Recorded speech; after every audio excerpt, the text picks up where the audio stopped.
নমস্কার বন্ধুরা, আশা করছি তোমরা সবাই ভালো আছো। আজকে আমি তোমাদের জন্য ক্রস স্টিচের একটি ফ্লাওয়ার ডিজাইন নিয়ে এসেছি। আর তোমরা আমার চ্যানেলটিতে নতুন হলে অবশ্যই আমার চ্যানেলটিকে সাবস্ক্রাইব করো আর পাশে থাকা বেল বাটনটিকে প্রেস করো। তো চলো এবার আমরা ডিজাইনটি দেখে নেব।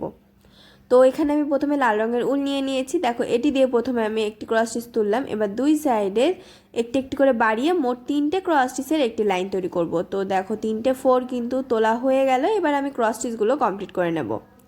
তো এই লাইনটি কমপ্লিট করে নেওয়ার পরে এর ওপরের লাইনে আমি 5টি ক্রস স্টিচের একটি লাইন তৈরি করব। তো এক্ষেত্রে দুই সাইডে একটি একটি করে ঘর সংখ্যা বাড়বে। তো দেখো, এখানে এক সাইডে অলরেডি আমি একটি ঘর সংখ্যা বাড়িয়ে নিয়েছি, ক্রস স্টিচের সংখ্যার 4। তো আর এক সাইডেও বাড়ালাম। তো এবারে আমি এই ক্রস স্টিচগুলো পুরোটা কমপ্লিট করে নেব। তো দেখো, আমি ক্রস স্টিচগুলো পুরোটা কমপ্লিট করে নিয়েছি। এবারে আমি দুই সাইডে একটি করে ঘর সংখ্যা কমাতে থাকবো। তো প্রথম লাইনে দেখো দুই সাইডে একটি করে ঘর সংখ্যা কমিয়ে মোট 3টে ক্রস স্টিচের একটি লাইন তৈরি করে নেব। তো 3টে 4 তোলা হয়ে গেছে। এবার ক্রস স্টিচগুলোও কমপ্লিট হয়ে গেল। তো এবারে আমি আবার সেমভাবে দুই সাইডে একটি একটি করে কমিয়ে আরেকটি ক্রস স্টিচের লাইন তৈরি করে নেব। তো সেন্টারটি কমপ্লিট হয়ে গেল। আবার আমি সেম উল নিয়ে দেখো এইখান থেকে সাইডের দিকে প্রথমে একটি ক্রস স্টিচ তুললাম। এবার আমি লেভেল সাইডের ভেতরের সাইডের দিকে লেভেল সমান রেখে দুটো ক্রস স্টিচের একটি লাইন তৈরি করছি। এক্ষেত্রে কিন্তু ওই যে একটি ক্রস স্টিচ লাস্টে তুলেছিলাম তার পাশে আমি সেলাইটি করছি। আবার দেখো উপরের দিকে সাইডের লেভেল ভেতরের দিকে সাইডের লেভেলটি সমান রেখে আমি 3টে ক্রস স্টিচের আরেকটি লাইন তৈরি করে নিলাম। এই লাইনটি তৈরি করার পরে আমি 4টে ক্রস স্টিচের আরেকটি লাইন তৈরি করব। এক সাইডে দেখো লেভেল কিন্তু বাড়ছে একটি একটি করে, আর এক সাইডে কিন্তু লেভেলটি সমান থাকছে। তো তোমরা ঠিক সেমভাবে এই লাইনটি তৈরি করবে। তো এই 4টে ক্রস স্টিচের আমি মোট 3টে লাইন তৈরি করব। তো একটি লাইন তো আমি আগেই তৈরি করে ফেলেছি, এবার আরও দুটো লাইন আমি তৈরি করে নেব। দেখো 4টে 4 নিয়ে নিলাম। এক্ষেত্রে কিন্তু এই 4টে ক্রস স্টিচের যে 3টে লাইন তৈরি হবে তার লেভেলগুলো কিন্তু দুই সাইডে সমান থাকবে। তো দুটো লাইন কিন্তু তৈরি হয়ে গেল। এবার আমি 3 নম্বর লাইনটি তৈরি করছি। দেখো 3 নম্বর লাইনও প্রায় তৈরি হয়ে গেল।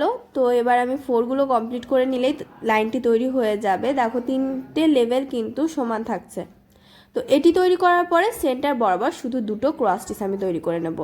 দেখো সেন্টার বরাবর লেভেলে আমি ওপরের লাইনে দুটো ক্রস স্টিচ তৈরি করছি। আর এখানে কিন্তু দুই সাইডে একটু একটু করে ক্রস স্টিচ কিন্তু কমে গেছে। এবার আমি আবার নিচে চলে আসব। যে একটি ক্রস স্টিচ তুলেছিলাম তার অপর সাইডের পাশে দেখো মাঝের লাইনটি কিন্তু আমি গ্যাপ রাখছি। একটি ক্রস স্টিচ তুললাম। এবার 3টে ক্রস স্টিচের একটি লাইন দুটো ক্রস স্টিচের একটি লাইন তৈরি করব। এরপরে 3টে ক্রস স্টিচ, তারপরে 4টে ক্রস স্টিচ সেমভাবে আগের মতো করেই তৈরি করব, শুধু বিপরীত পাশে তৈরি করে নিচ্ছি। তো দেখো আমি 3টে ক্রস স্টিচে চলে এসেছি। তো 3টে ক্রস স্টিচের পর আমি 4টে ক্রস স্টিচের 3টে তৈরি করব আর এভাবে করে পুরোটা কভার করে নেব। তো দেখো অনেকটা কভার করে নিয়েছি। এবারে যেই কৌণিক বরাবর যে গ্যাপগুলো তৈরি হবে সেখানে দেখো আমি আবার ক্রস স্টিচ তুলছি। সেম কালারের উল দিয়ে দেখো দুটো ক্রস স্টিচ আমি তৈরি করে নিলাম। এখানে মোট 4টে ক্রস স্টিচ তৈরি হবে। তো দুটো 3টে হলো। এবার আমি 4 নম্বরটি কমপ্লিট করে নেব। তো এভাবে করে পুরোটা ফুল কিন্তু তোমরা কমপ্লিট করে নেবে। এখানে যেই দেখো লাভ শেপের মতো একটা শেপ এসেছে তার সেন্টার বরাবর প্রথমে আমি একটি ক্রস স্টিচ তুললাম। প্রথমে যে পাপড়ি দুটো তৈরি করেছি তার সাইডের দিকে ঘরে গিয়ে কৌণিক বরাবর দেখো প্রথমে একটি ক্রস স্টিচ তুললাম। এবার দুটো ক্রস স্টিচের দুটো লাইন আমি তৈরি করব। তো দেখো দুটো ক্রস স্টিচের একটি লাইন কিন্তু তৈরি হয়ে গেল। এই লাইনটি তৈরি করার পরে লেভেল সমান রেখে আমি আরও দুটো ক্রস স্টিচের আরেকটি লাইন তৈরি করে নেব। তো দেখো দুটো ক্রস স্টিচের একটি লাইনের পর দুটো লাইন কিন্তু তৈরি হয়ে গেল। এবারে আমি যেই সাইডে একটি ক্রস স্টিচ তুলছিলাম তার বিপরীত সাইডে দেখো আরেকটি ক্রস স্টিচ তুললাম।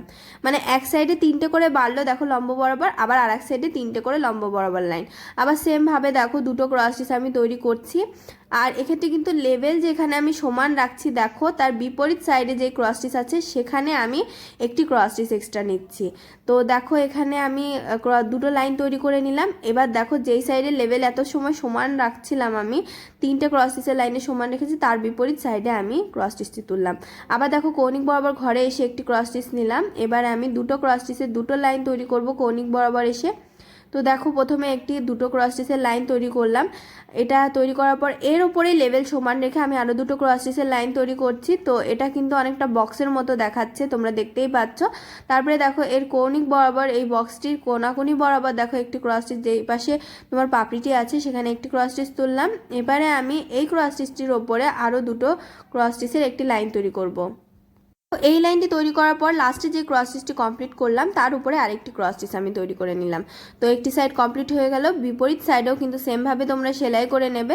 এবার দেখো এখানে যে বক্সটি তৈরি করেছি আর আগে যে সেলাইটি আছে তার মাঝে একটি ক্রস স্টিচের গ্যাপ রেখে আমি একটি ক্রস স্টিচ তুললাম। এবার আমি যেই সাইডে আমার আগের ডিজাইনটুকু করলাম ছোট অংশটুকু দুটো ক্রস স্টিচ দিয়ে, তার বিপরীত সাইডে দেখো একটি ঘর বাড়িয়ে আমি দুটো ক্রস স্টিচের একটি লাইন তৈরি করলাম। আর লাস্টে দেখো যেই সাইডে আমি ঘরটি বাড়ালাম সেখানে আরেকটি ক্রস স্টিচ তৈরি করে নিলাম। আবার এই সাইডে দেখো বক্সের সাইড থেকে আমি ক্রস স্টিচ তুললাম। তো এখানে পাশাপাশি অন্যভাবে আমি সেলাই করছি, তো দুটো ক্রস স্টিচ প্রথমে তৈরি করে নিলাম। এবার উপরের লেভেলে গিয়ে দেখো মাঝে কৌণিক বরাবর একটি ঘর কিন্তু গ্যাপ থাকছে, আবার দুটো ক্রস স্টিচ তৈরি করে নিলাম। এটি তৈরি করার পর সাইডে তোমরা আরেকটি আগে যেই ডিজাইনটি করলাম সব থেকে প্রথমে কৌণিক বরাবর এসে সেটা তৈরি করে নেবে। দেখতেই পাচ্ছ পুরোটা ডিজাইন আমি কমপ্লিট করে নিয়েছি। তো ডিজাইনটি তোমাদের কেমন লেগেছে কমেন্ট বক্সে জানাতে ভুলবে না। আর তোমরা চাইলে কিন্তু আমার পেজে কথা বলতে পারো আমার সাথে। আর ভিডিওটি ভালো লাগলে লাইক শেয়ার করবে এবং অবশ্যই আমার চ্যানেলটিকে সাবস্ক্রাইব করবে।